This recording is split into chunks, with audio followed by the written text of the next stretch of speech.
Hello. So this is my testimony on Eucharistic Adoration. I can remember the first time I experienced Eucharistic Adoration. I was in college, shortly after returning to the practice of my faith. It was during a student-led praise and worship night, and I can remember Father suddenly bringing out the monstrance and being strangely drawn to Jesus in the monstrance, but also simultaneously asking myself, well, what am I supposed to do now? This was my first time experiencing Eucharistic Adoration, again in college, and I'm a cradle Catholic. Yet, despite not knowing exactly what to do, I was enthralled by this encounter. Jesus was there, and he began speaking to my heart in a new and powerful way, doing many, many things, stirring up and answering so many desires and unsettled things that I've been wrestling with. There's so many things are being revealed and manifested to me through Eucharistic Adoration. Ultimately, though, I do remember yearning for more in this encounter, that to the point that a few weeks after this encounter, they had a special adoration during Lent, and so I signed up without hesitation. And I remember I signed up in the middle of the night, so it woke me up from my sleep, and I lived off campus, so I had to not only wake up, drive to campus, go to adoration, drive back home, go to bed, get up again, come back to school for classes. But I loved it. It was awesome. And so when this opportunity came up, again, I did it without hesitation. And that would be proved very formative, very just captivating for me, that drawing me closer to Christ in the Eucharist. And this is a kind of a short testimony on the Eucharist. I could go on for hours and hours and hours and hours about the Eucharist and the power of adoration.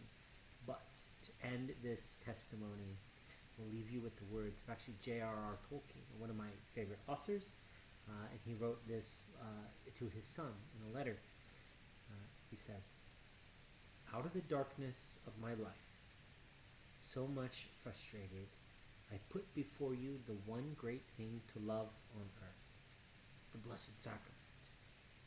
There you will find romance, glory, honor, fidelity, and the true way of all your loves on earth, and more than that. Death by the divine paradox, that which ends life and demands the surrender of all, and yet by the taste or foretaste of which alone can what you seek in your earthly relationships, love, faithfulness, joy, be maintained. Or they can take on that complexion of reality, of eternal endurance, which every man's heart desires." Wow, what a powerful letter from JRR Tolkien, right? Reminding us that in the Eucharist, all of our desires are fulfilled, all of the fears about death or whatever this world has to offer, our sufferings, our pains, our struggles, all of those are answered and fulfilled in Christ and given purpose and meaning. And that is very similar to what I was experiencing in my own testimony in college. Just that this, what do I do? What's going on? I knew something restless was in my heart, but I didn't know exactly what it was until I started going to adoration. And then so many things began to be revealed, and the Lord really began speaking to me. And then that led to my final discernment as a priest, entering the seminary, and, well, you know the rest of the story from there. After ordination, I've been with St. Mary Magdalene. I was ordained June 1st, 2013, and showed up July 1st, 2013 at St. Mary Magdalene. So you guys have been a part of my journey since then, and all of this was enkindled in Holy Eucharist. So I just wanted to share this brief testimony with you, and I hope that this inspires you to go and find and seek Christ. He waits for you. He loves you. He yearns for you. He is there. He will speak, and he will show you the way. I can promise that. He did it for me. He yearns to do the same for you. God bless you.